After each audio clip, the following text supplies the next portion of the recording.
Hello, how's everybody doing today?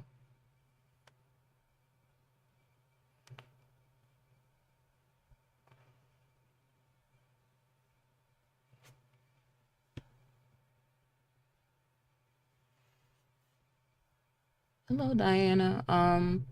What are some of the best what are some of the best or most used tools in Photoshop? Um, yeah, okay, we can go over that when we get started. I actually have to, or I wanted to go over some of the tools that we talked about in Photoshop Basics in the last workshop from yesterday. So we'll go over that, some of the best tools to use.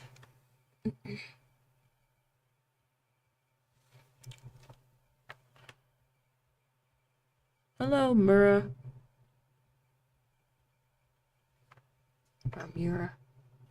Okay, I'll get started in a little bit. Just getting set up here.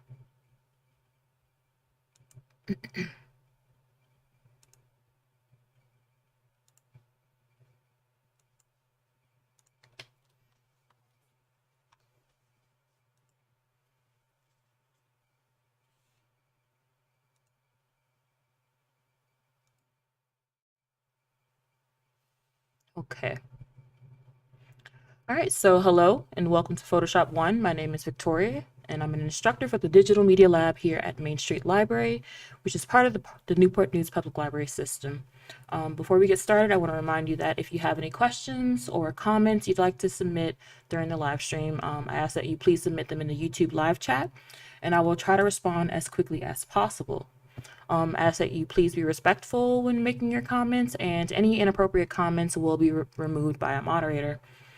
To follow along with the different exercises, you'll want to make sure that you've already downloaded Adobe Photoshop. I provided a link for you to try out a free 7-day trial in the description box below. Once your trial runs out, if you'd like to continue using Photoshop, but you're still on the fence about purchasing it maybe, please feel free to visit the Digital Media Lab here at Main Street Library to utilize the full Adobe suite. Okay, and lastly, if you'd like to practice using the files that I'm using in this lesson, you can download them in the description box below via the Dropbox link. All right, there's quite a bit more files in there compared to last time, but hopefully it won't be too overwhelming. We'll try to fit as much as we can in this session for our live stream. All right, so yesterday was actually our first live stream for the library on the YouTube page. So, in trying to figure that out, the setup, there was quite a few technical hiccups, and I wasn't able to fix every single issue to ensure that you guys had no problem seeing everything. So today we'll go over some of those things you weren't able to see during that time. So you don't necessarily have to follow along with this, but I'm just going to show you guys what we unfortunately did not have an opportunity to address yesterday. So real quick, I'm gonna switch the screen. Okay. So one of the main things you want to know that we missed in the session yesterday, it didn't show up on the screen, is how to use the color picker. And there was quite a few ways to access that. So if I open up a file here, let's see, I'm gonna go to my downloads. I'll go into the Photoshop 1 folder, and I'll go ahead and open up this orange file, these first two right here. Again, you don't have to follow me, I'm just demonstrating here because I'm going to go over other things as well later on, just to get some files open though. So with the color picker, all you have to do is come down to these two boxes down here in the tool panel. And so the first one is your foreground color. So that's going to be the main color that shows when you use tools such as like the brush tool or the shape tool. So if you're using a color picker, the first thing you want to do is set your color, like the hue. So the hues are like the various colors within the color spectrum. So I can set it to, let's say, orange, because there's an orange in this image here. And then you can choose between the shade, so whether it goes from light to dark, like how light or dark you want it, and then gradually you would shift to the right to increase the saturation of that value. So if you want it to be like sort of a tangerine orange, you can move it closer towards the reds and bump up the saturation. And then when you're okay with the color, you can press OK. You'll notice that the colors are broken down into sort of categories, like numbers. They have percentages and stuff like that for the hue. And so in particular, we talked about how when you have like a RGB document in particular, like you'll see that this document is in a RGB color space. So these are going to be like the inputs for, like, say if you wanted to create a palette, like a color palette to sample swatches from. And you can also add those swatches to your library if you decide this is the color you want to keep using or sample from. But yeah, so when you get your color picker, your color choice set, just click OK. Hello, Rose. Thanks for joining us. All right, so like I said, you set your color picker. And it's good that we're on the brush tool, because that was another thing that did not show up in our lesson yesterday. So you could access the options, the option to change the size and all that, the hardness and everything, from the options bar up top by clicking this arrow here. You can change the size with this top slider here, and you'll notice the size changes. Oops. I had my caps lock on. If you do not see your circle, like if you do not see this brush circle here, that usually means your caps lock is on. So when it's on, you won't see the circle, so you can see how big your brush size is. If you turn your caps lock off, then you'll see the circle. So when I scale up the brush, it gets bigger here. Okay. So if I just draw with it, it's going to be a soft little spread out brush color here. All right, now let me put my opacity here. So you can also adjust the hardness. So in order to, right now it's currently at 0 hardness, so that's why it is so soft. But if you want to get sort of a hard edge for your brush, you can just gradually or all at once just come to your options bar and increase the hardness of your brush. Now in this options bar, you also have the ability to adjust the opacity. So earlier in that first stroke of the brush stroke that I made, it was pretty light, like lighter than that second one. So that was at 100% opacity. This is at 100% opacity right now, but if I were to move this slider down, I can lighten how much of that color is getting placed down when I paint over it. And that pressure will build upon itself the more you click and add onto it. So with each click, another layer of that brush is being added to your image. Okay. Now, when you right click into the canvas, you're able to access some of those same functions. So you can right click in the canvas if you have the brush tool activated, and you can change the size from here, the hardness from here, and you can actually change what type of brushes you want to work with. So there's all different types of sizes and presets for sizes and pressures and all that, and different styles. Kyle's brush sets are pretty awesome if you're interested in doing drawing in particular. So yeah. Okay, let's get out of this.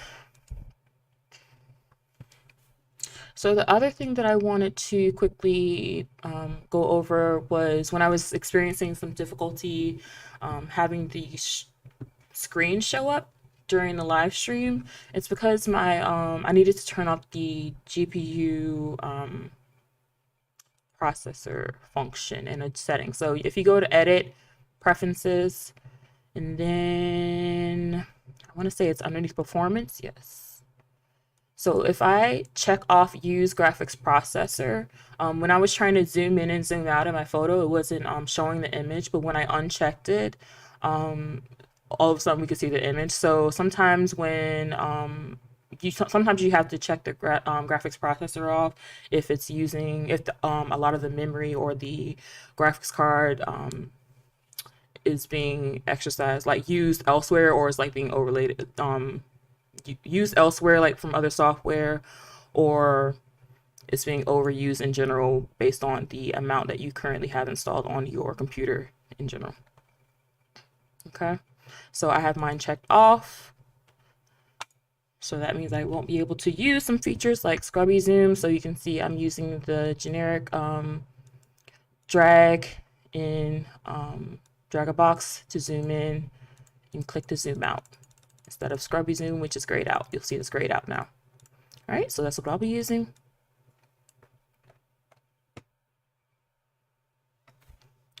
All right, I'm going to center this off again.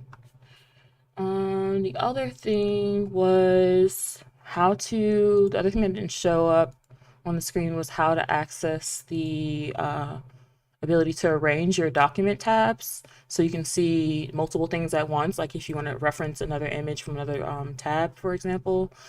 So you can come to Arrange, Window, and then Arrange, and then you can decide how you want to arrange your tabs within your Photoshop workspace. So say I wanted to see these two documents at the same time, I can choose to do two up vertical and it'll show them vertically at the same time.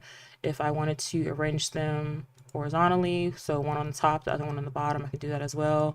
And based on how many windows you want to see at once, there's all these different options here. So if I want to see them all, if I want to see one at a time, I can just do consolidate to all tabs. All right, any questions so far? All right, so let me go ahead and while we're at it, since we're going over what we talked about in the last class, I'll quickly, let me see. What are some of the best or most used tools in Photoshop? Let's go over that. So I would say the best tool is your move tool. I would say the move tool is going to be your standard one here. So if I unlock this layer here, this is going to be the main tool that you use to move objects around. My other favorite tool is actually a new feature, or kind of new. Before, when you wanted to make selections for objects in a photo, you would have to come like to quick selection and sort of draw around your shape until you gradually select all of it. But Photoshop is so smart now. Like, this is pretty good because it's a simple shape here, but Photoshop is so smart now. If you're fully updated to the current 2022 version of Photoshop, you can actually select a tool called Object Selection Tool and hover over the object that you want to select in your image. So I think it's thinking. Let me see. Okay, this will only work if you actually have your GPU processor not checked, but it'll typically turn blue to let you know what you're selecting. Certain items in the canvas will turn blue to let you know this is an object that can be selected, and then when you click, it will select that entire object for you automatically. It is the best thing that has come out of Photoshop in years, in my opinion. And there's a lot of things that are good that have came out from Photoshop, but this is my favorite thing so far. All right, so another favorite tool of mine, let's see, or not necessarily of mine, but one second. Another favorite tool of mine is probably the transform tool. So we kind of used it a little bit yesterday, but you can access the transform tool one of two ways. You can do it by a shortcut key, which is Control T, and that's going to create this bounding box around your image, and you can use that box to scale things up or down. You can also access it from the edit menu here.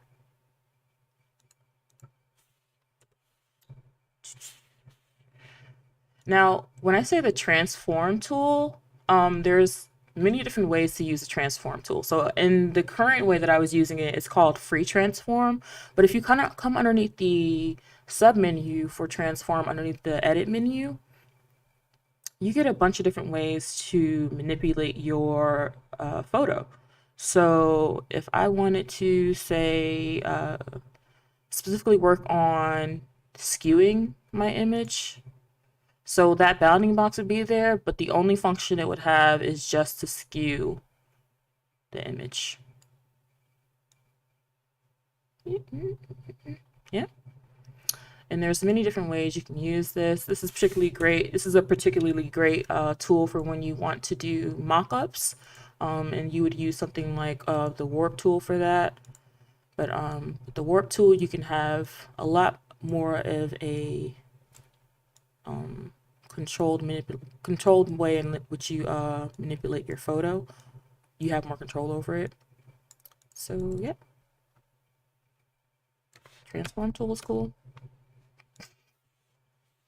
All right, any questions so far? If not, we'll go ahead and jump right into it. We have quite a bit to cover today. So I'm going to close these two documents. All right, so today we're actually going to get started by creating a document. We didn't get to do that yesterday, but we're going to start off with a blank canvas. And so when you want to start off with a new document, what you're going to do is either come up to File, New, or click on New File directly from the landing page. And when you choose that option, you have a list of tabs here that are different presets for the different type of document setups you can have based on your project. So like say I needed a thumbnail. I could come over to the film and video section, and then typically a thumbnail, you can look it up online what size you typically want to be working in. So it's usually like 1280 by 720. I can select that preset, and it will all automatically set my pixel and width and height and the orientation, because this video is obviously going to be horizontal.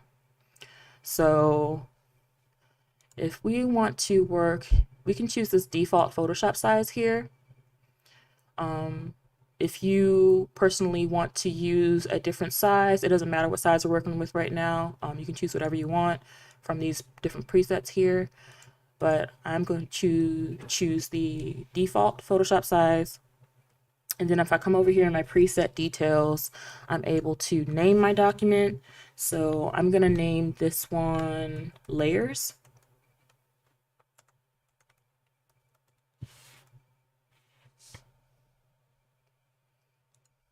Okay. And so right underneath that, I have my width and my height. Currently, it is being measured in inches. If you ever want, for whatever reason, need your measurements to be in a different type, like if you want it to be by pixels, and because you're working with like online graphic, and with graphics online you typically work in pixels. If you're doing print, you typically want to use like inches, especially for like larger prints. You can change your measurements here. All right, so let's stick with inches. It's fine whatever way. If you want to change the orientation, you can change that by selecting these little people icons. The vertical one is this one on the left, and for a horizontal canvas, you would choose the one on the right. And then the resolution, typically for resolution, I suggest anytime you create art that you may want to end up printing, you want to sort of make it in the highest resolution possible. So I tend to keep mine at 300. That generally means it's going to be a bigger file size, but I like to work in 300 resolution. The standard for like online, if I remember correctly, is like 72. You don't need it to be that big for online, but I like to keep mine at 300 and be able to scale it down or up as I please. And then everything else looks okay. We don't need to get into the details of that for right now. So we're going to go 7 by 5. Everything looks good, and then we just click create. All right, so now we have our canvas. So I wanted to get us more comfortable with layers today. So we're going to talk a little bit more about how to use layers and navigate the layers panels over here. If you are tuning in after watching the program from yesterday, you may want to reset your workspace just so you can see what I am seeing. So if you want to do that, you can go to Window, Workspace, Essentials, and then Reset Essentials. That's only if you want to be able to locate the Layers panel easily, which I'll keep mine to the default essential settings so you guys can easily locate it and follow along. All right. So in the Layers panel, this is it automatically, a new document automatically starts off with a white clean background. It's labeled background in the Layers panel, and it's usually locked. So if I were to take my move tool, it will not let me move it because it is currently locked in my Layers panel. If I unlock this, I am able to move my layer. Now you'll notice anytime a layer is locked, you also cannot, well, depending on the type of lock it has, but if it is a lock that you've placed on it, let me see. Like if you do not want to make any changes to this layer and you put a lock on it, you cannot use the brush tool, for example. You could not use the shape tool. When it's selected on pixels, it's going to be uneditable. So you always want to make sure you unlock your layers if you do not want to make any changes to that particular layer. All right, we're going to unlock it. And we're going to actually play around a little bit with the shape tool a little bit more today. But this time we are actually going to set it to shape instead of pixels. If we were to keep it on pixels, you'll notice that if I draw a shape with a pixel, I don't have any freedom to move it around. It moves around with that background. But typically when you want to work non-destructively, you want to be able to edit pretty much every single element and component to your piece. So I'm going to undo this. And this time, when I come to my shape tool down here, this rectangle, I'm going to select shape. So now when I draw a shape, you'll notice that a new layer pops up in the layers panel. So this is a rectangle and it's by itself. It is completely movable. And every time you draw a shape on top of this, oops, let's see. Every time you draw a shape, a separate layer will be created. Now, if you click and hold on the shape tool, other types of shapes will be available to you. You have your ellipse, you have a triangle, polygon, line tool, and you even have custom shapes. So if I go to custom shape and then come up to my options bar, it gives you a variety of different shapes that you can choose from that are pre-installed with Photoshop. And you can even access extra ones via the legacy panel, the legacy function in the shape panel, which you can access from the window here. Where is it? Yeah, here. So shapes. If you want more shapes, you click on this little hamburger. We call it a hamburger. And then click on legacy shapes and more. And then you have a plethora of options for different other shapes you can draw with. So let's get a tree in here. And we got a tree. Okay, so I'm going to exit out of this. And I'm going to delete these two right now, for right now.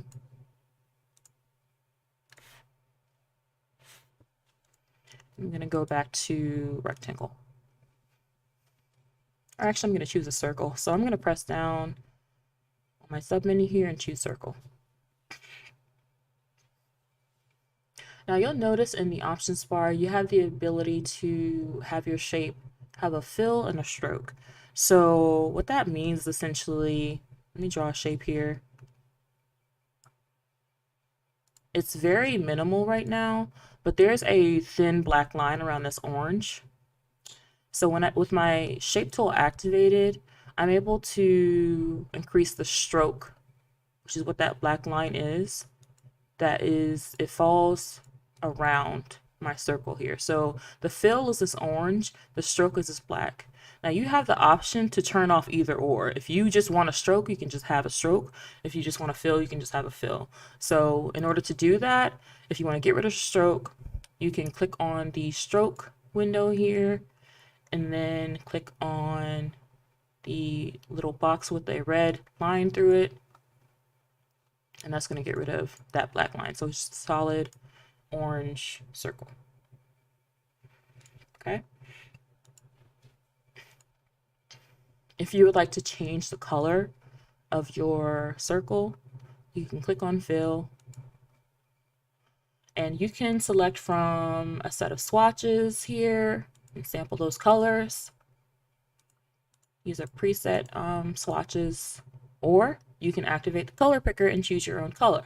So to activate the color picker from the shape window, you're going to click on this little rainbow box here, and then it'll bring up a color picker, at which point you can select your color. You can do a hot red here, which is technically right there. And then we can select it that way. You are also able to select a gradient from the fill window, and this goes for stroke as well. The same sort of options pop up, but you can fill your shape with a gradient as well, and you can shift to the different types, or you can create your own by setting the color points, double clicking on that color,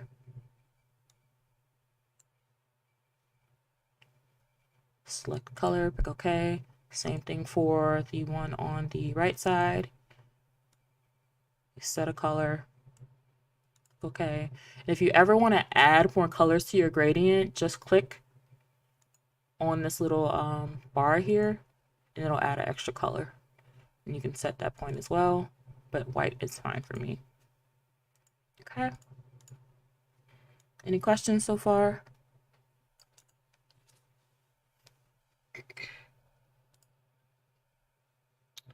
All right. So first thing we're going to do, I'm going to change the color of this so we can have some distinction between what the colors that we're about to choose. So I'm going to choose a red circle, and I'm going to duplicate the circle, but I'm going to name this circle red so we can stay organized. So first I'm going to lock this background so we won't move it when we start moving around these other duplicates we're about to create. So I'm going to lock this background, this white layer here. Again, I'm going to click on my circle, and I'm going to duplicate it. So again, there's a lot of ways you can duplicate. There's a lot of ways you can do the same thing in Photoshop. For me, there's two ways that I commonly use the most commonly used. So I will right click on this and duplicate the layer. And it's going to ask you, what do you want to name it as? And for this one, I'm going to call it blue, and I'll change the color later. The other way to duplicate is to just drag it to this little square icon with a plus sign in the middle. And that's another way to duplicate your item. I'm just going to call this green.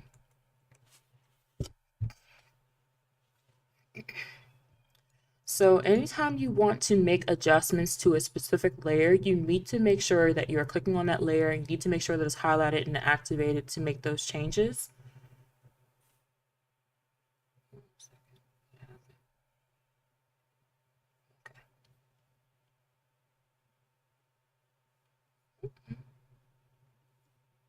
Okay. So let me name this red. So with the blue layer selected and activated, I'm going to come, and my shape tool activated, I'm going to come back up to my options bar, and I am going to click on the blue. Now you'll see that it's still red, and that's because when it comes to layer, there's a hierarchy. The thing that's on the immediate top will be the thing that shows first. So we talked about how layers are sort of like clear sheets of paper or plastic, and so you stack them on top of each other and you look through to see what's beneath and sort of create a composition that way. So the top layer right now is currently this green layer, and we haven't changed that color yet. So we can change that color by either coming in the options bar here, or like we talked about before, when you have different layers selected, Depending on their function, you can adjust the properties for that layer in the properties panel. So we'll see the appearance is also available to be changed in the properties panel here for the fill.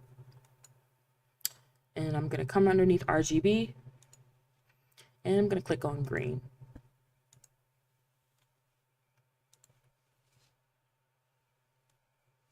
Okay.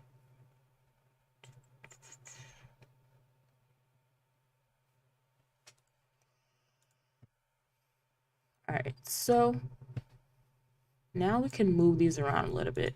So remember that anytime you want to move an object around, you want to make sure you're clicking on it. And sometimes you want to make sure you have the layer actually selected, because when you start to build up multiple layers, you might have transparent layers that you don't realize are there because they're like very very, very transparent. You can barely see it, like a gradient or something, or a layer that's on a blending mode. So we want to select the green. We're going to move it down. Select the blue, move it down. And so remember, we have these guidelines to help us with our alignment. And then we have our red, blue, and green.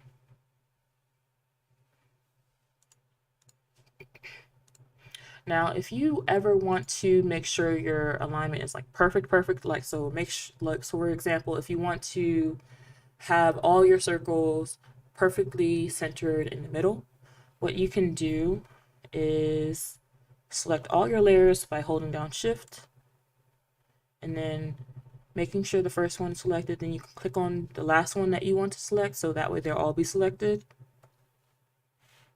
And then we're going to press Control A, which is select all. And with our Move tool activated in the Move tool options bar, we have the different alignment options here. So you can align to a horizontal center, so all of the objects are now aligned to the center here. So if I click on the blue, oops, you can see that the blue is underneath the green. Now click anytime you want to undo, just for a refresher, you just click on Control Z.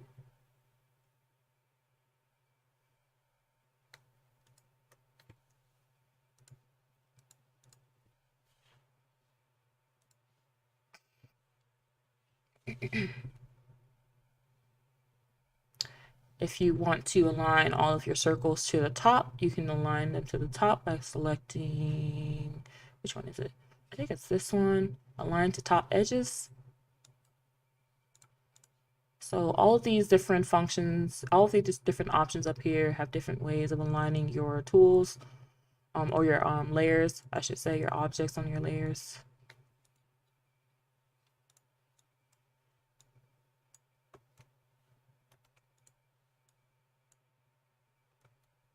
Okay. Any questions about alignment or creating a shape or customizing a shape? Okay. So I think we already sort of like started getting practice with this, but you can also shift the way that you order your layers. So if you wanted the green to be below the red and the blue, you can drag that below that specific layer in the layers panel. So this is how you can organize your different layers to take precedence over the other, depending on what your needs are.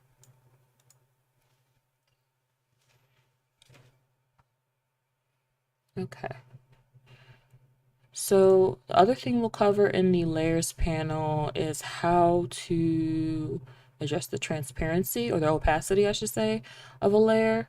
So if we click on the opacity drop down menu here, a slider will appear.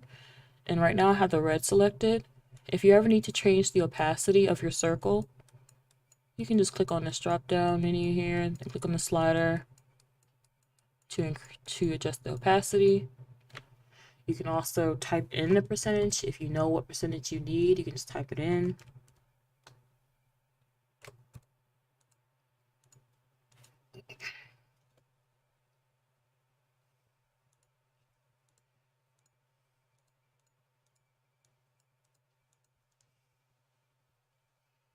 Okay.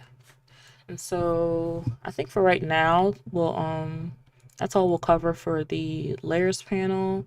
Unless you guys have any other questions about some of the icons down here. We won't get too in depth of them. We already kind of went over some of these, and we'll use more of these throughout the exercises, what the exercise we'll be doing later on in the class. But for right now, this is all we'll do with this specific document. I think one of the things that I wasn't able to show in the last class was how to save, actually. So if you want to save this PSD or save it as a JPEG or PNG, we can do that. So if you want to do that, you're going to go to File, Save As, and this is for saving a project file, a PSD, a Photoshop file. So it's going to ask you whether you want to save it to Creative Cloud or on your computer. I'm just going to save it on my computer. And at this point, I would name it, change the file name, and you'll see right here, this is PSD. And layers is fine for a name. And then you just save it. It's gonna actually, this is just go click OK for this.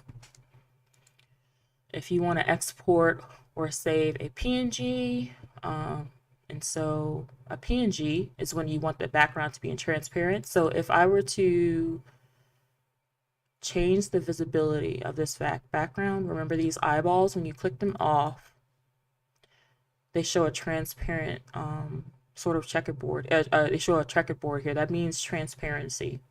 There's nothing behind that. So if I were to save a PNG without a background, that means it doesn't have a background. If I'm choosing PNG, usually I'm going to export, and I can export, go to export as. I want to make sure I have PNG selected for my format. And you are able to adjust the size of your canvas from the export window. You can scale it up or scale it down based on whatever your needs are.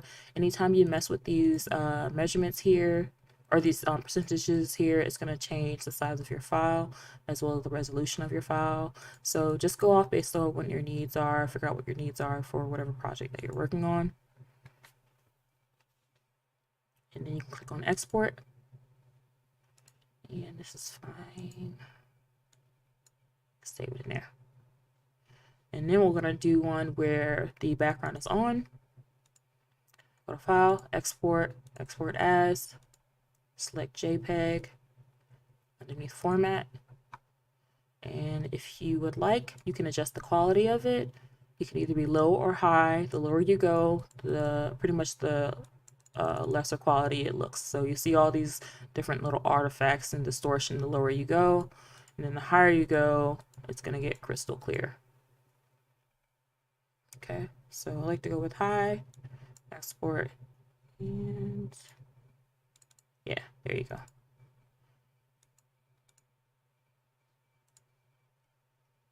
So I'm going to open up that window, that downloads folder. So here we have our files. There's a PSD, there's the PNG, and then we have our JPEG. Okay. Any questions about saving files?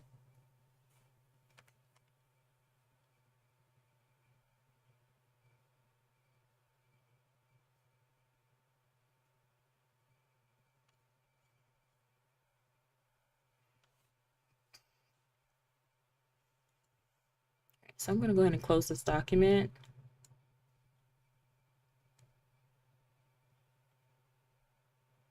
I'm going to save it. Okay. All right, so now to move on a little bit to the funner stuff. We're going to do quite a bit with some retouching today. And it's going to vary between very basic techniques you can use for skin retouching, for example, and also some more advanced techniques as well. If you have any questions throughout this process of the skin retouching that we'll be doing, please feel free to ask. If you get lost, it might be like very hard to catch up if you don't ask right away. So yeah, so the file that we're going to be working on for that, if you open up go to File and go to Open, and if you open up in that Photoshop 1 folder, the Retouching JPEG, We're going to open that up. And we have a photo of this lovely woman here who is beautiful. She is beautiful. She is great, right? But we want to get rid of some of these pimples and stuff here to sort of enhance the photo a little bit. So the way that you usually want to start off with this, you want to make sure you're doing it in a non-destructive way.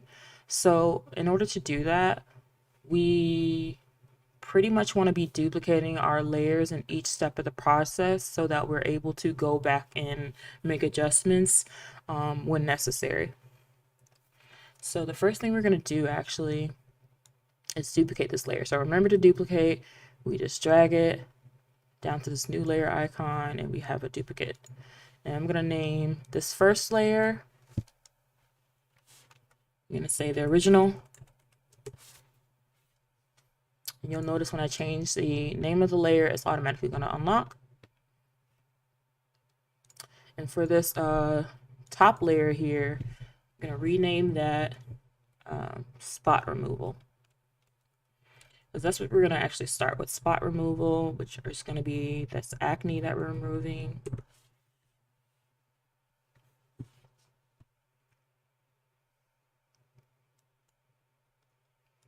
So the first tool that we're actually going to be using is,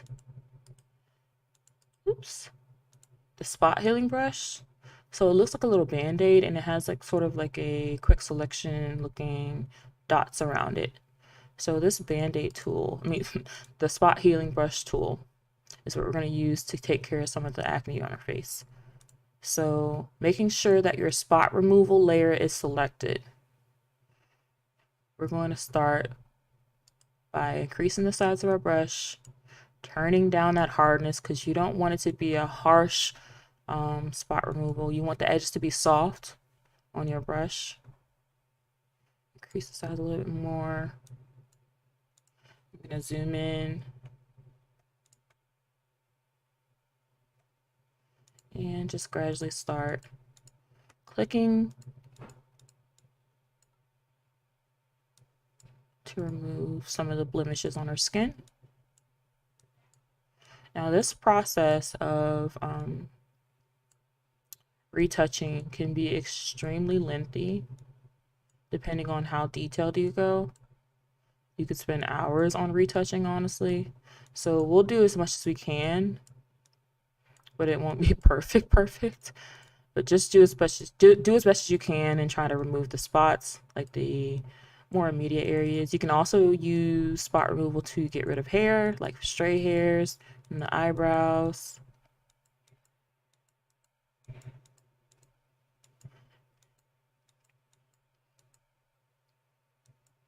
I've actually included a PSD file in the Dropbox folder, or the Dropbox link that I put in the description box, with a final edit for this particular exercise with labeled layers for each step in the process. So I'm going through, getting some of these stray hairs here. And just clicking, dragging a little bit.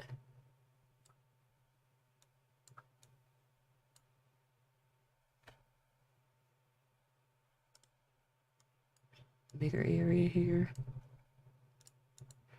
And you always want to keep your brush fairly a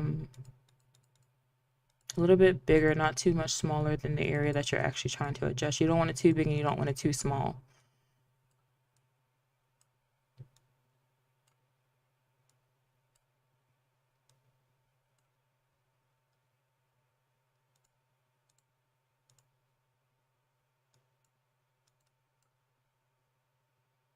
Get some of these hairs in here.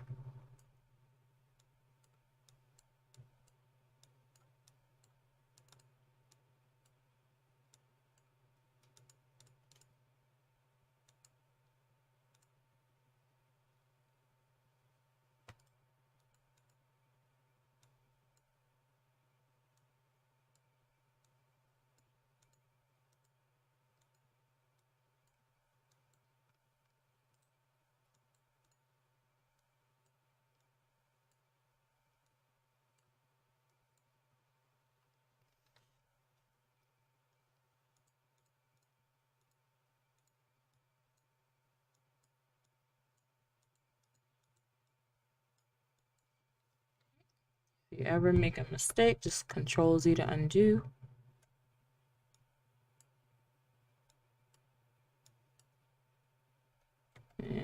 Only that hair I know right now.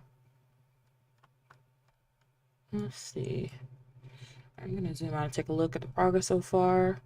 So we're looking a lot better compared to before. If you want to see before and after, you can just since we still have our original layer, we can just turn off this eyeball for the spot removal layer, and it'll show us what the original looked like. So that's the after, that is before, and we're gonna keep going with this. The next thing we want to do is even out some of the skin tone a little bit. So you see it's a little red around the nose, the cheek area. There's some other spots where there were blemishes where it cleared out the major blemish issue with the blemish, but the sort of residual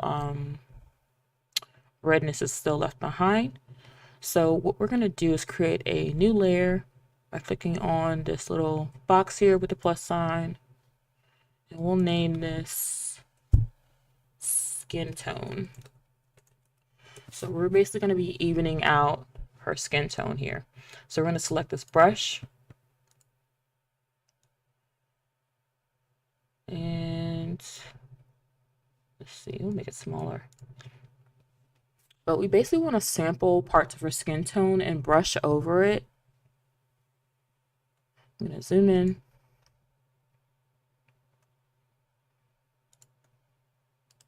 Keep it fairly close to, oops, change the opacity a little bit and change the hardness. So let's undo.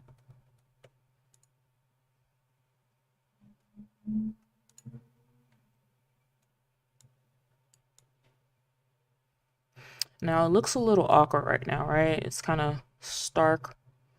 It's not blending with the original layer here.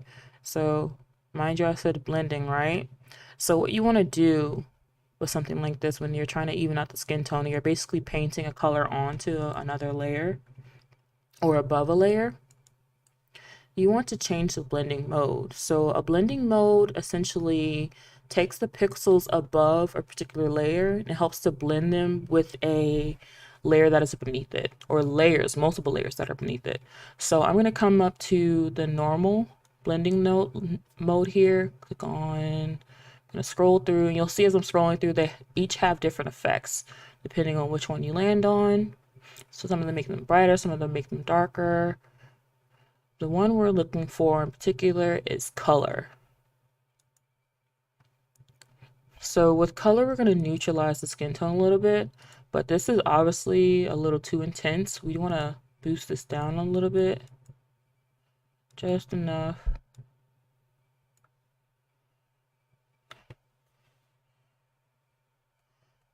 And I'm probably going to sample from another area to make it look more natural.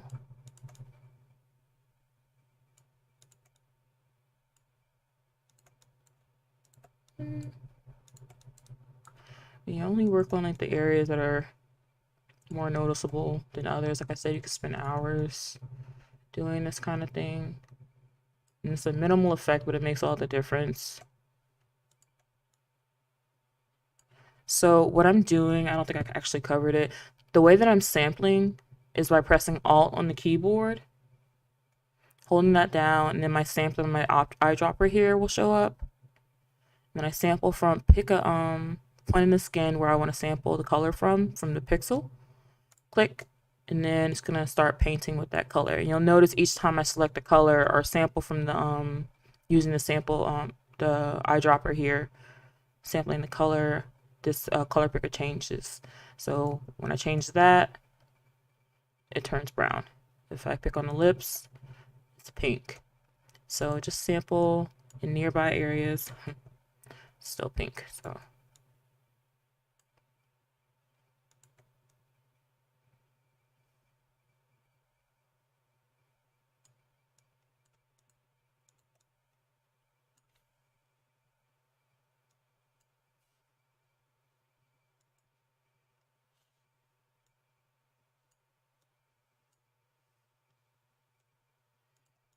And again, just get rid of some of the immediate stuff. Okay, and scroll out. Do before and after. So the most noticeable was that nose area, so that evened out a little bit. Okay. Any questions on how to even out the skin tone using the color mode, changing the opacity, and sampling the colors from our skin?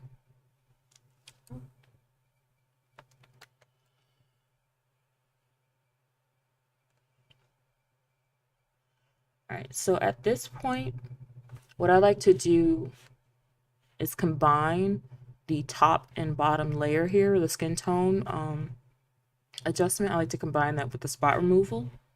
And so the way that you want to do that is by selecting both of those layers. You can hold on Control to select skin tone, and then also keep holding Control to select spot removal. And then what you want to do is press on Control E, and that's going to bring those layers together. So now they've merged. So that's how you merge a layer, Control E. You can also do it by coming to the layers menu here and clicking on merge down if it's immediately beneath the layer that you're trying to merge it with.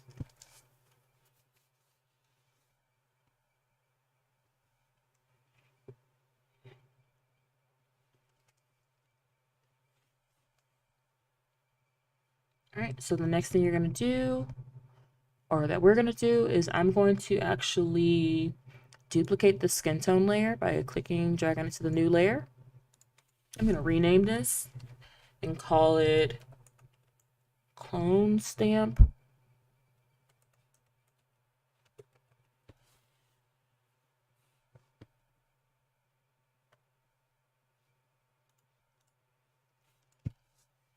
And what I'm going to do with this layer actually is see how much progress we made with the with removing the blemishes, because we're going to start incorporating another retouching tool, which is called the Clone Stamp tool. So I'm going to invert this layer actually, and the quick way to invert this layer is to press Control I on your keyboard, and that's going to make it inverted. It looks a little crazy, but you'll notice like some of these blotchy patches, like especially where that blemish still was near the hairline over here, it could still use a little bit more cleanup. So one way to do that, you can just press Control I to invert it back. Oops. Control I. But one way to do that is to select your Clone Stamp tool, which is underneath your brush tool.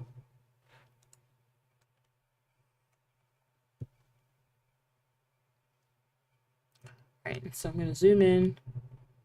What the Clone Stamp tool does is sort of similar to the healing brush tool actually, but you essentially, and like how we were doing the sampling from the skin tone earlier, sampling just from pixels, this one samples that general proximate area, or has content aware available. So when you sample this, oops,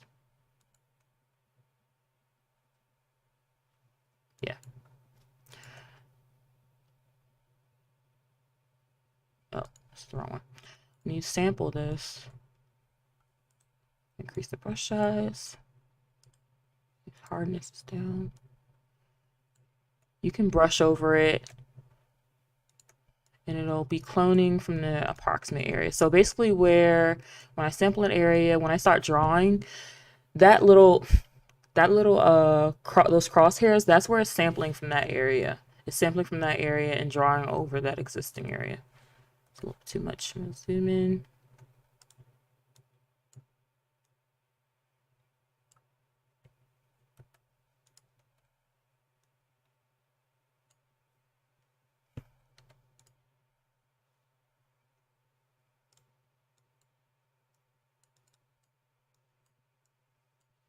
I'm gonna invert it just to see. You can actually paint while it is inverted. So keep sampling by holding down Control. And you want to sample from an area that is usually close in proximity, like I said. I'm gonna smooth out some of this patchiness with the pores. Maybe increase the brush size. Undo that.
Control I.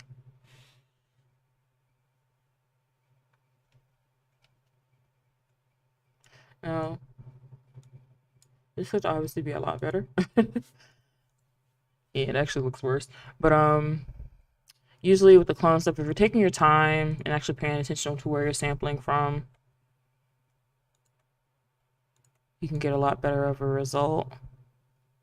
You can either choose to do it in inverted mode, or you can do it in regular mode. Now, if you don't like anything that you painted with your clone stamp, you can obviously erase it with your eraser tool, which is about 2 tools down. Crease the brush side, and you can just erase. Like, I don't like this nose here, so I'm gonna erase that. Okay.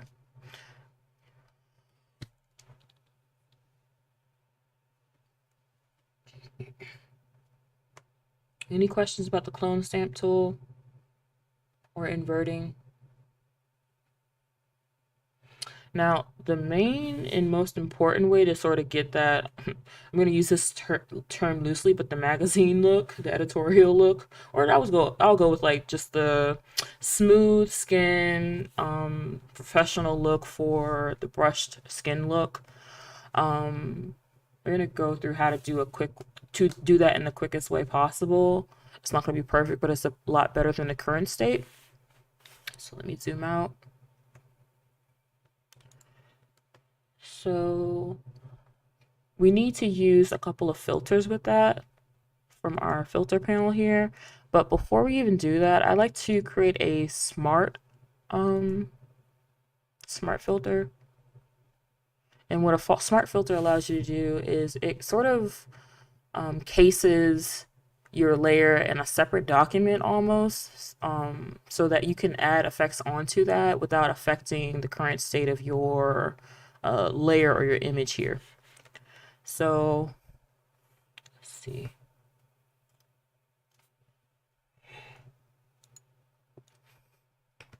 I'm going to duplicate this layer, like I said, just in case, just to be safe. I'm going to call this smooth.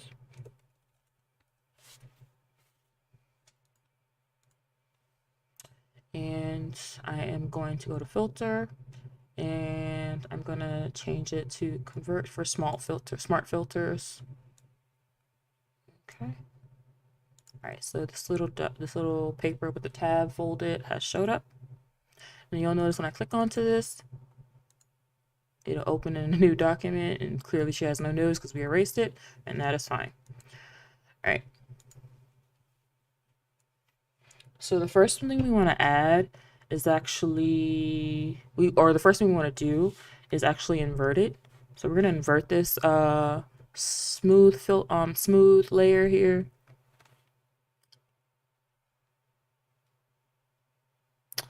Actually, I'm gonna undo, and I'm gonna combine this layer with the clone stamp. And then now when we invert it, let's see, or let's just combine them all. So now when we invert it, it should, there you go. Now it's fully all there, like all inverted. Now, the only reason why it had that little peeking out thing is because I erased that layer, erase the parts of that layer. You can combine them all at, if you're fine with the results, but typically you want to be creating multiple layers for each step in your retouching process. So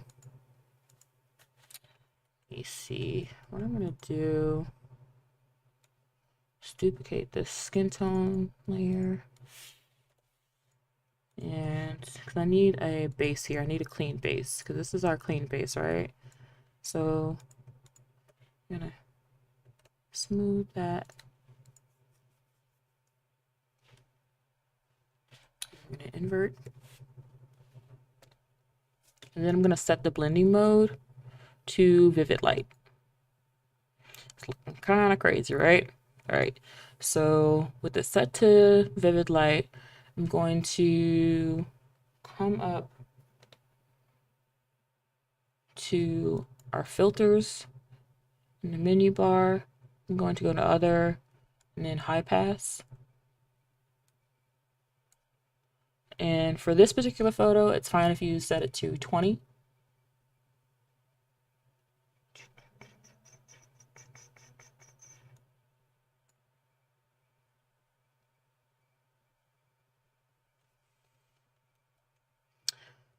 Let's undo.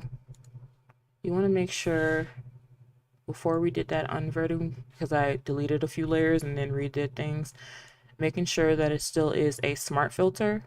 So convert to smart filter, invert it, then you're going to come up to your other underneath filter and then high pass.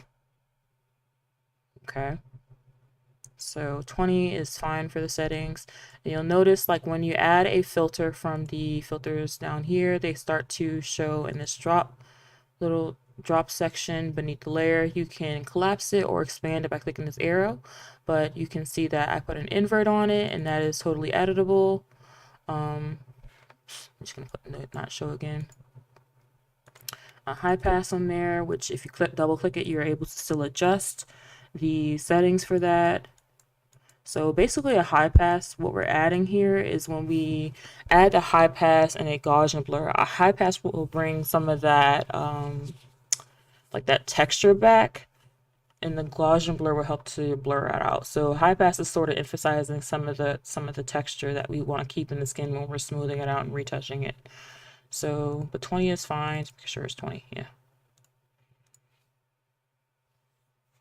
And we go to filter, and this time we're going to go to blur, Gaussian blur, and 15 is good. Now we want to change this blending mode back to vivid light. Now it's looking kind of rough here. So we just need to adjust some of these settings a little bit.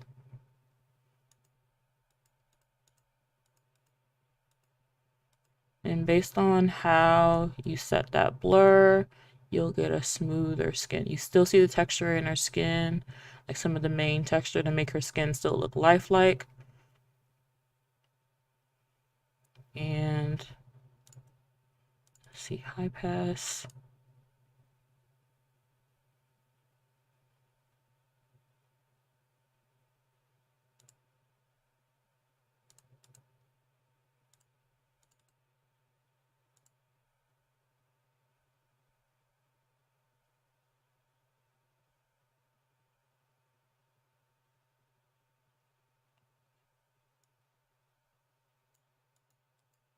The smallest increment will make a world of difference with this.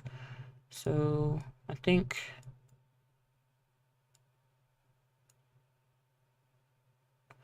for us,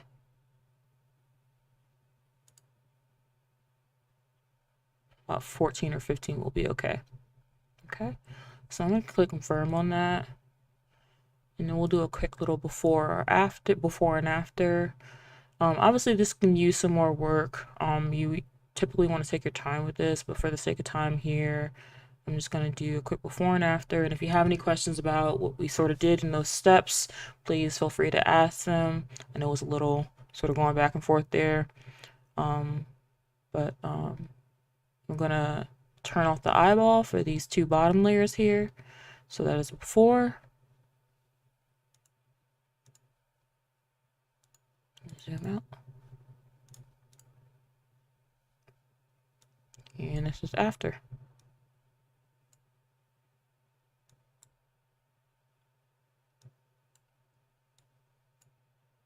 All right, any questions?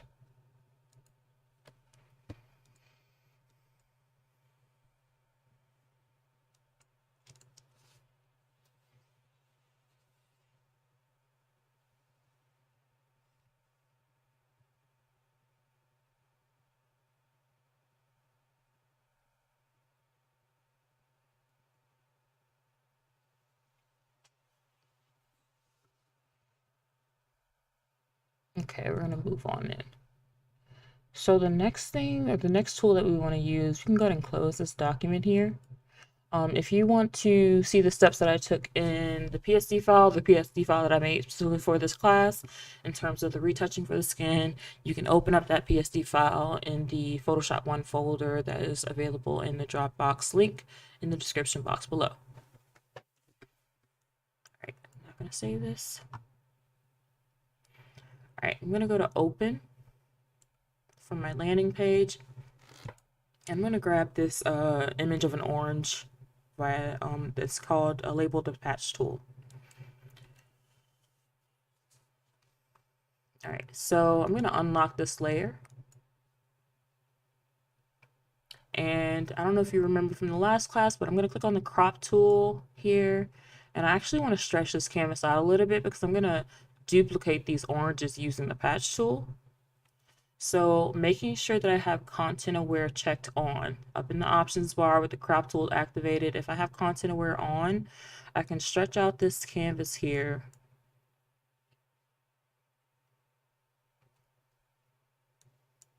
And have it generate extra information for me because the background is really simple to recreate. So it's filling in that layer for me. I'm gonna put fit to screen and we have much more space here. So the patch tool is located in the submenu underneath the spot healing brush. So if I click and hold on that tool, I can come down to patch tool and select patch tool. Now, I don't think I covered this in the last lesson, but anytime you see that little small arrow in the bottom section of one of the tools, that usually means it has a submenu here, like it has extra tools that are underneath it. So you can just click to explore more. You can just click on any of those and wait for another menu to pop out and show you the different options available to you. I think almost all of them, if not all of them, have it. So I'm going to go back to the patch tool. And in order to duplicate this, I am going to draw a circle around this orange here.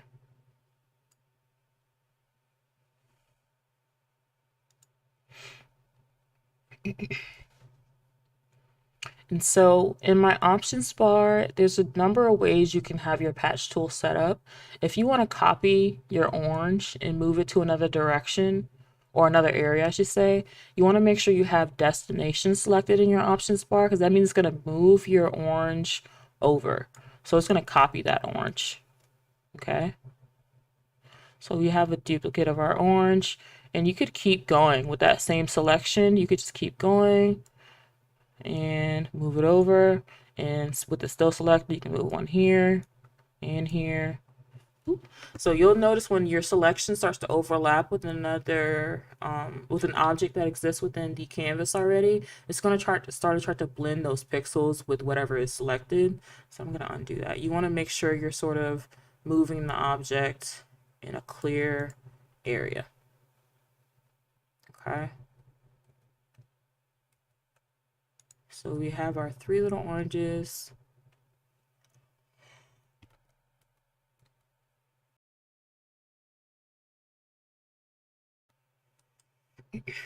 Gonna deselect.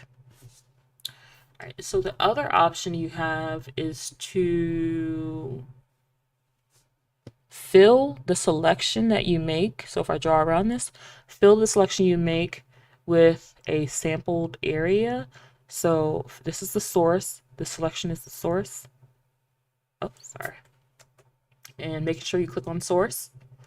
You can drag it out to an area in the canvas, and you'll notice like whatever you've dragged your selection out to from that space, it's going to fill that area in with whatever you're hovering over. So I hovered into the white, so it filled that area where the orange was with white. So destination will duplicate and create copies of your object. Oops. And source will fill the area. Now, I don't know if I put this in. I'm going to open another file. Go to File, Open. Let's see if it'll work. with this person removal. I haven't necessarily tested this one out yet, but using the patch tool, let's see if we can draw around it. So making sure we unlock this layer first. Let's see if we can draw around this person. Eh.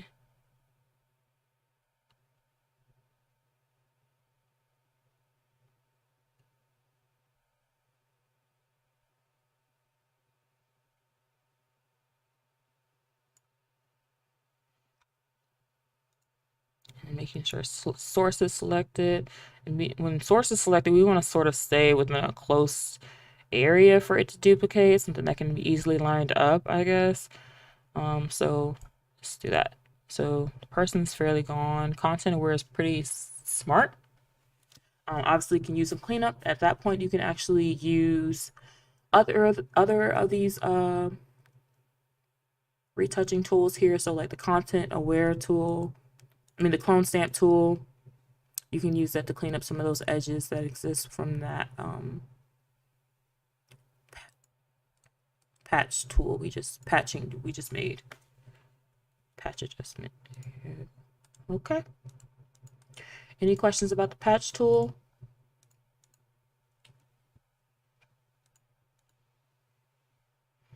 All right, moving on. I'm gonna close this up. All right, the next file I'm gonna open, it's a very simple technique here, but it's red eye. So we're gonna open up this red eye document from the Photoshop 1 folder. And the red eye tool is also underneath this sort of spot healings, these retouching tools, these set of retouching tools. But where your pattern tool, your patch tool is currently selected, you want to look for red eye in that drop menu. And then for this, you're going to make sure you unlock your layer. And it's very simple. You just click on the red and it will make that adjustment for you.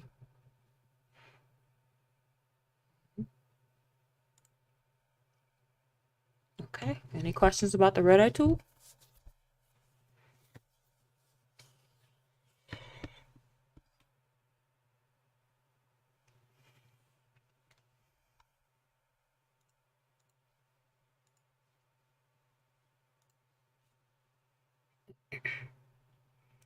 All right, so now we're going to work on a composite, and this is pretty much what we're going to spend the rest of our time working on.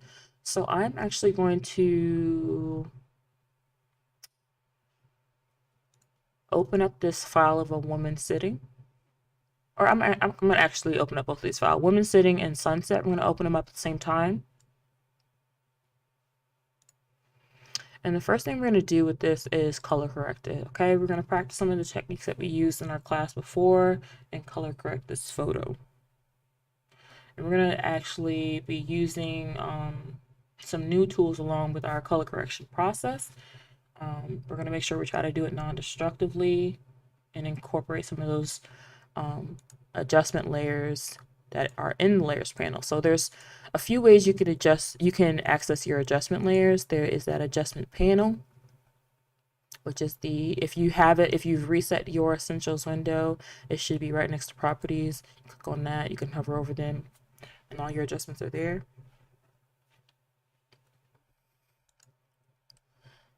And then if you want to access them through your layers panel, this little circle that's like a sort of like a half tone, if you click on that circle, you can access your adjustments here as well.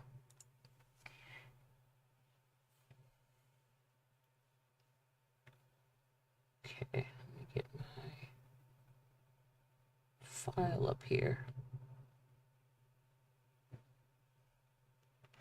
So the first thing you want to do actually is fix the brightness of this photo. Our subject here is looking kind of dark. So I am going to create a levels adjustment. So I'm going to click this halftone here, which is our adjustment menu. I'm going to click on levels, and it has created a level adjustment layer for us.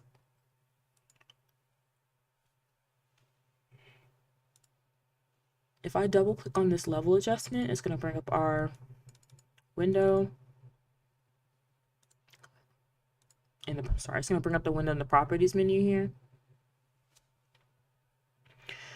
And I'm gonna boost up some of those gray values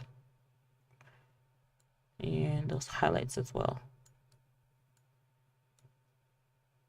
Not too much, just enough. We don't want to totally rid the blacks.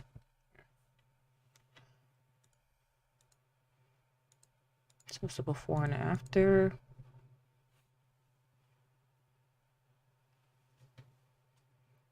Okay. The next thing I want to add is actually a gradient fill. So underneath the adjustment menu here, I'm going to click on gradient. I want to make sure this layer sits above my layers adjustment.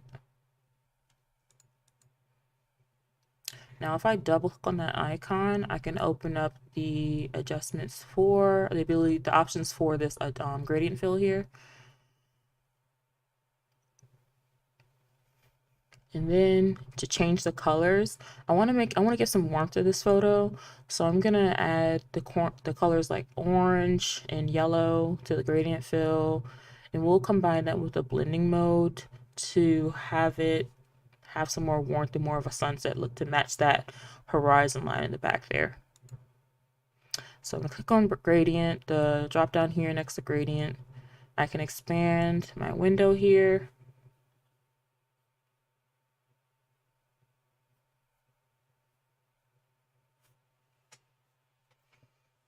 And then I'm going to click on oranges, and there is a preset gradient fill here. I'm going to click on the orange and yellow one.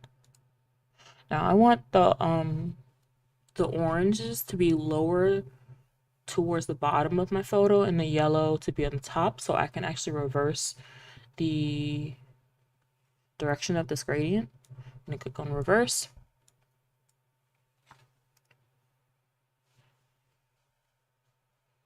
And then I'm going to click OK.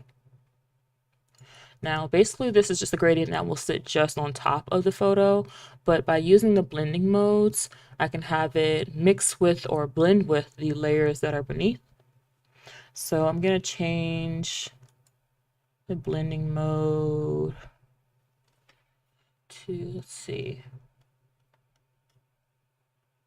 let's do a soft light. So it's very subtle. It could be a lot more subtler. So we're going to change the opacity to maybe 35. So it's very subtle. It's just enough to add some warmth so it'll match that horizon there and not look too much like a cool dusk.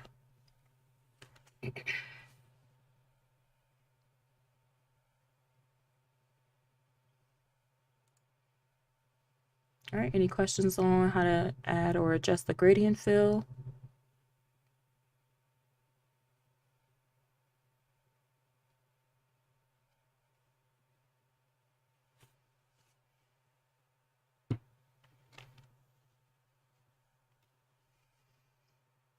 All right, so we're actually going to create a composite with this photo. So yesterday we used I think it was the quick selection tool to select our subject. And we're going to use that in combination with some of the others, like the object selection tool as well, to cut out this woman and this area that she's sitting on to replace that sky and this sort of, I guess it's a city behind her or landscape behind her, and replace it with something else. So selecting her layer, the layer 0, we're going to name this layer so it can be a little bit more organized. We're going to name it woman sitting.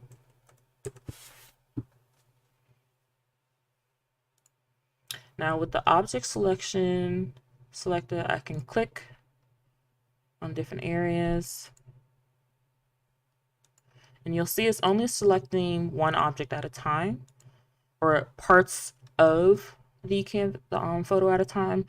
If you want to add on to a selection, so say it has nicely selected the woman, but you want to add more into the photo, you can actually change how your selection is getting added to or taken away from in the options bar. So these two double squares here, the solid ones, you can add to the selection.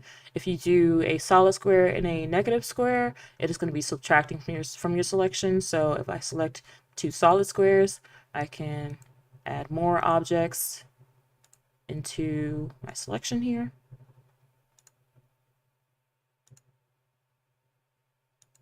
And anything that doesn't get selected, or if it selects too much, we can always adjust with our quick selection tool.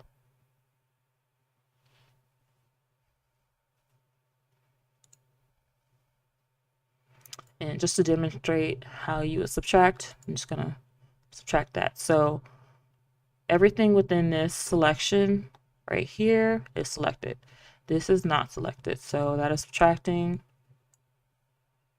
You can also click and drag to create a box of everything you do not want selected, but I want all of this stuff back. So I'm going to select all this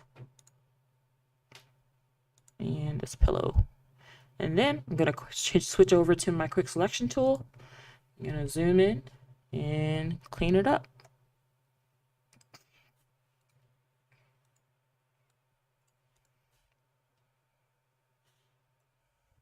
So for me, I'm going to try to get rid of much as this I can of this bar here, this rail.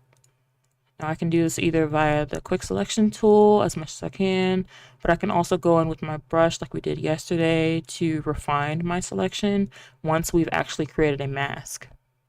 Right now we have not created a mask yet. We're just making our selection to let Photoshop know what we want to be working with or what we want to keep.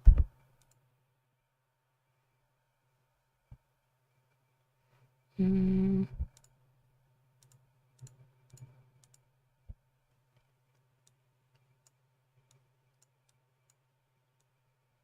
want our arm in there for sure. Now, typically you would clean this up and get in those crevices and everything. We can try, but it's probably going to be a lot harder.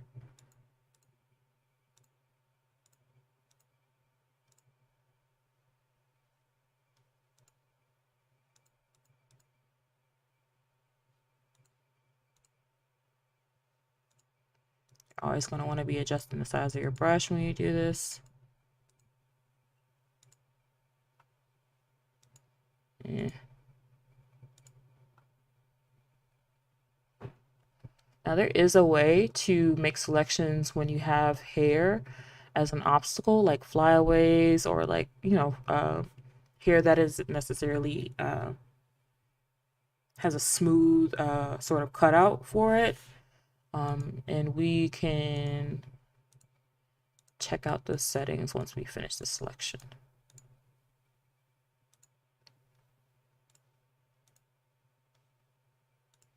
So I'm going back and forth between adding to my selection and taking away. I'm just double checking on what we have over here. Make sure it's added, add that. Take that away. It looks like it's part of the gate. Let's scroll down.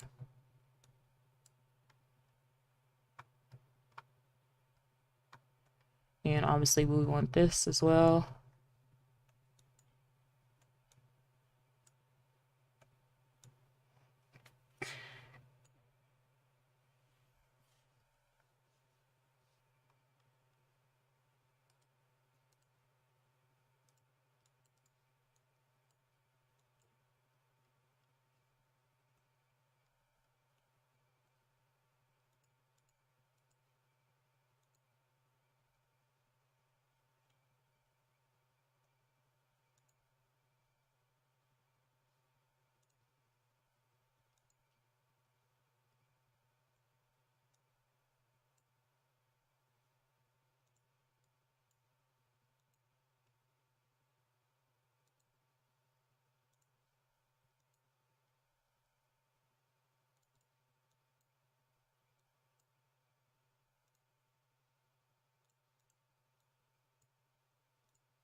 Sorry, you can totally zone out while doing something like this. Does anybody have any questions so far? Is there anything about Photoshop that you would like to know?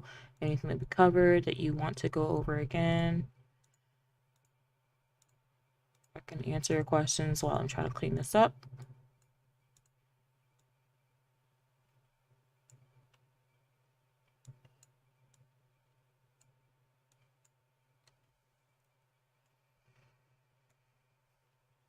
All right, so this looks okay for the most part. All right, and so from this point, we're going to create our mask.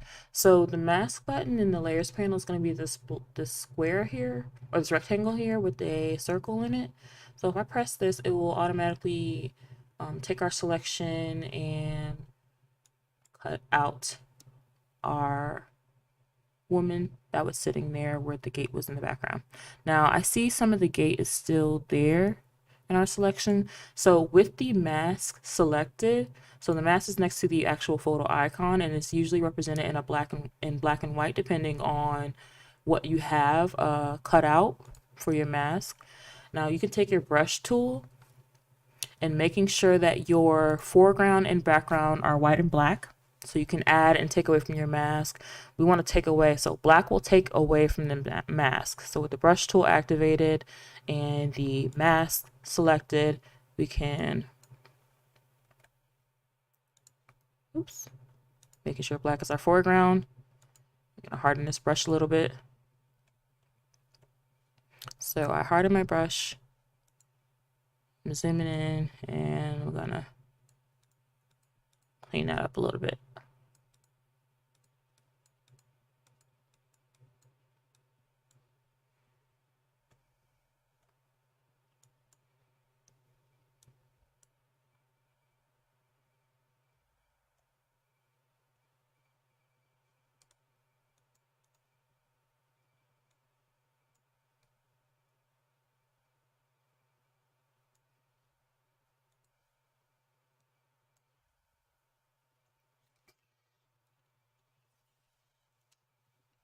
All right, so to address this hair situation here, if you ever want to clean up like hair and refine the hair, you can double click on your mask, and then it's going to ask you what would you like to do when you click on the mask, layer mask. You can do enter and select mask. And the brush that we're looking for is refine edge brush tool.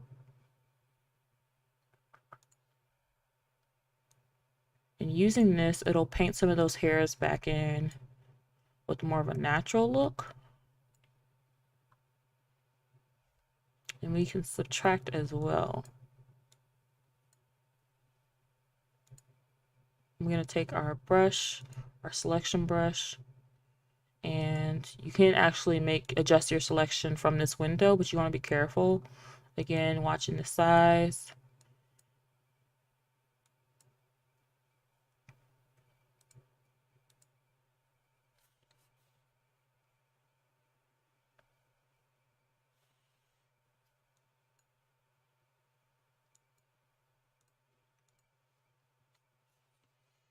Take my brush instead and going in there and trying to refine a little bit more. Now I can customize the shape of my brush, whether I want it like it be circle, or I can squeeze it in to make it more cylinderish or ovalish, I should say. Sorry. And then change the direction so I can fit in some of these crevices a little bit. So making sure my minus brush is selected, I can paint away as I would with the brush in the main Photoshop window. All right. And going back to my refinement tool, brush refinement.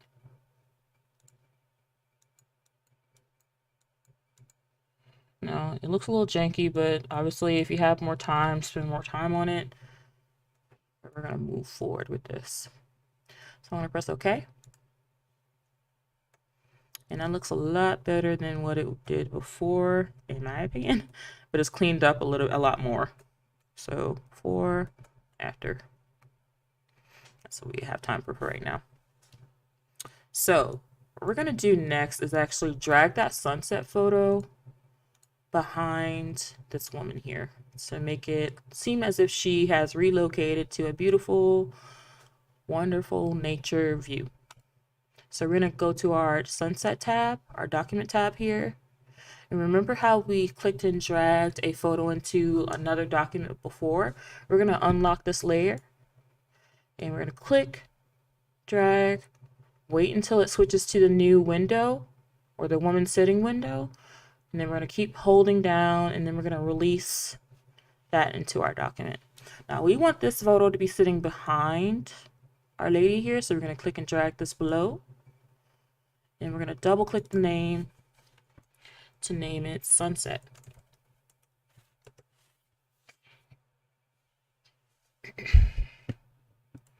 So obviously we want to adjust.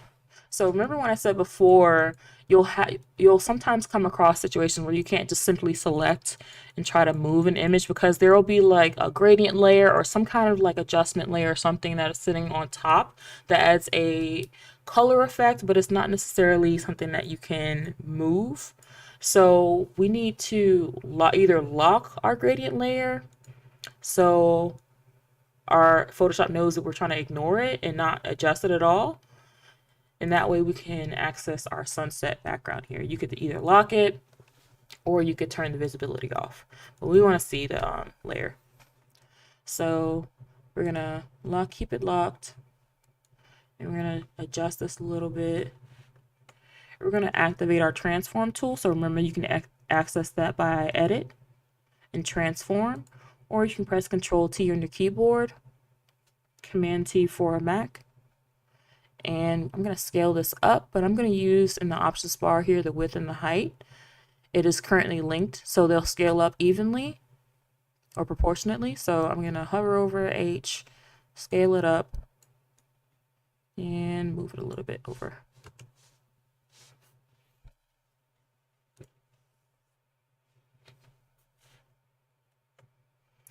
Now it looks like Photoshop is acting up a little bit, so I'm going to go ahead and save our progress right now for this file. I'm going to save it on my computer, and I'll do women setting PSD.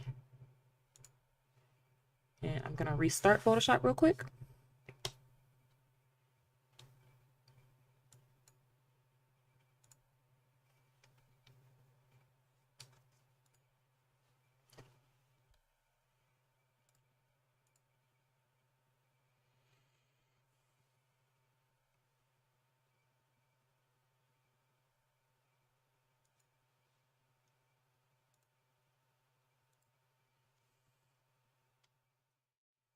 All right.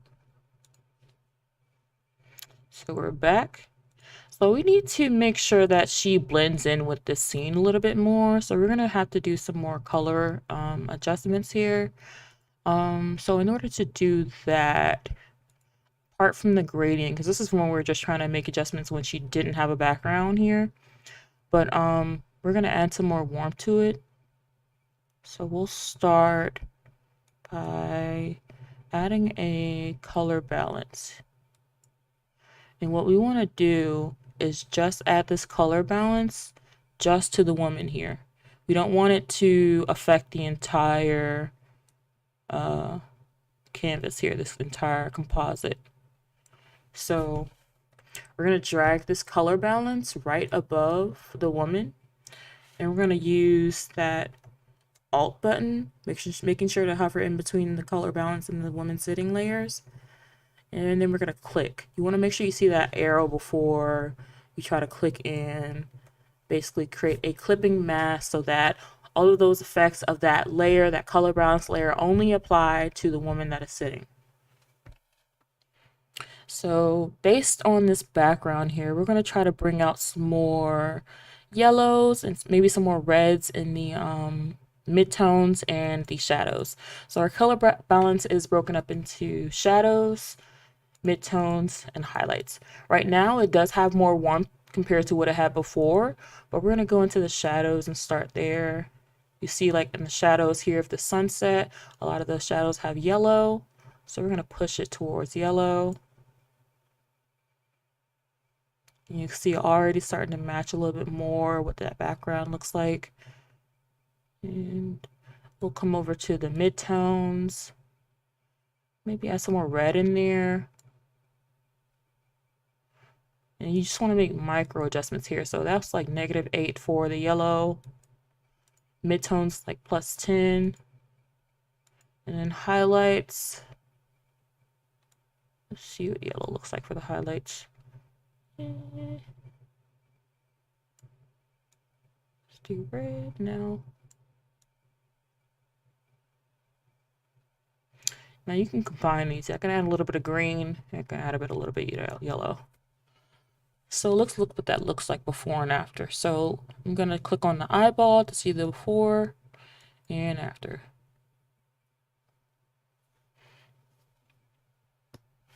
Okay. Any questions so far about how we got to this point in terms of the color balance, the gradient fill, levels, the clipping mask, adding the background in, anything regarding the steps that we've currently taken so far to get here?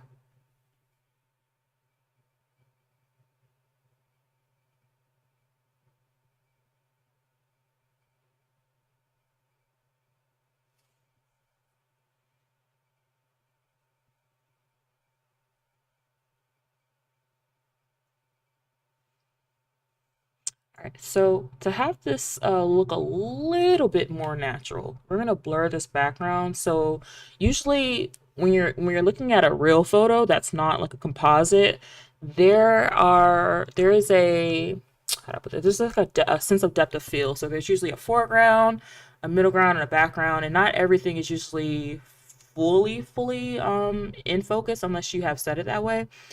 So what we want to do is blur this background a little bit so it doesn't look too fake. So I'm with the sunset layer selected. I'm going to convert our layer to a smart filter. And then I am actually gonna come down, I think it's in the blur gallery. And then I'm gonna look for iris blur. I wanna say it's called iris blur. Yeah. And so with the iris blur, I can move my window here and sort of create this gradual blur that makes it look more camera-like and adds a focal point to my image. Okay. So let's see, that was the before, this is the after, so this is what it's looking like. I want more of a gradual blur here. So maybe expand this.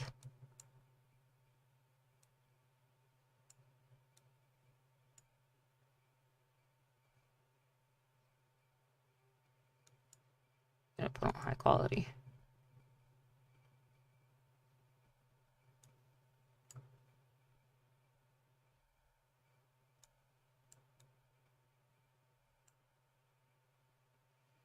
Okay, let's see what that looks like.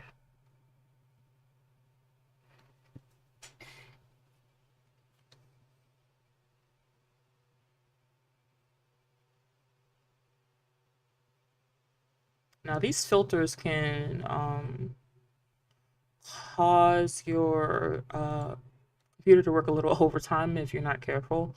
So use them with caution. It can be pretty hard on the computer if you don't have enough RAM or storage or strong enough graphics card. All right, so let's see. I'm gonna duplicate this layer just to see if we can blend the two. Oops. I'm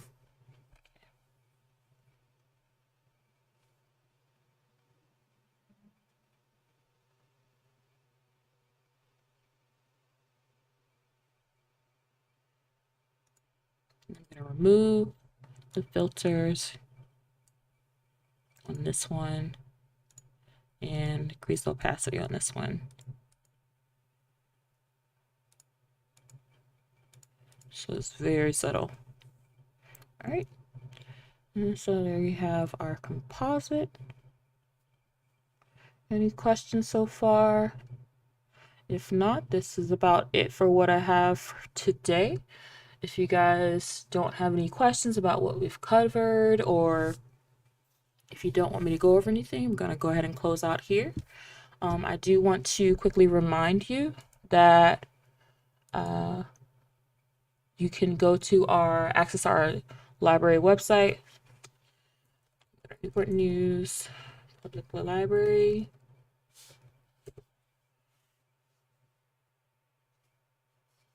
And let me switch to the web. So you can access our library website here. And underneath, let me see, Research and Learn.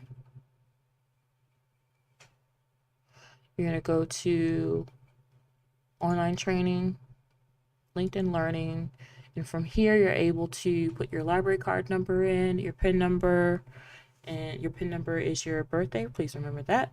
So let me put mine in.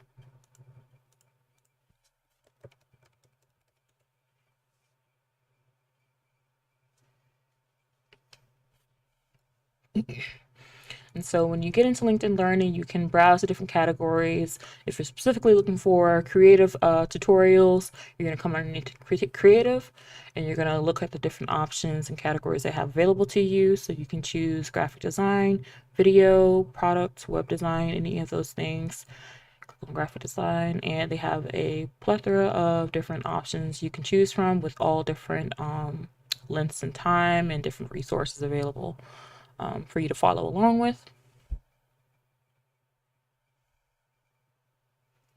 If you're curious about any of the photos that I used in this specific lesson, you can download them from the Dropbox link, but they are primarily sourced from Adobe Stock Photo. They are sourced from Pexels.com, and I think the last one, Pexels, Adobe Stock, and let's see, I think it was Signature Edits if you want to work with raw files, like raw photos. Okay.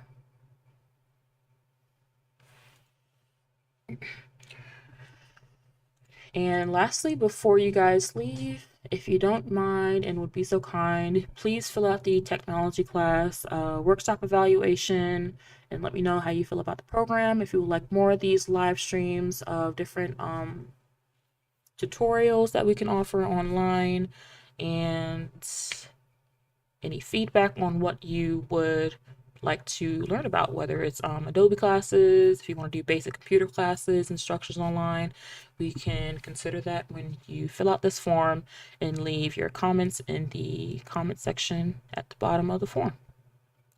All right, my name is Victoria Key. Thank you guys for watching. I will stick behind for another 5 or 10 minutes.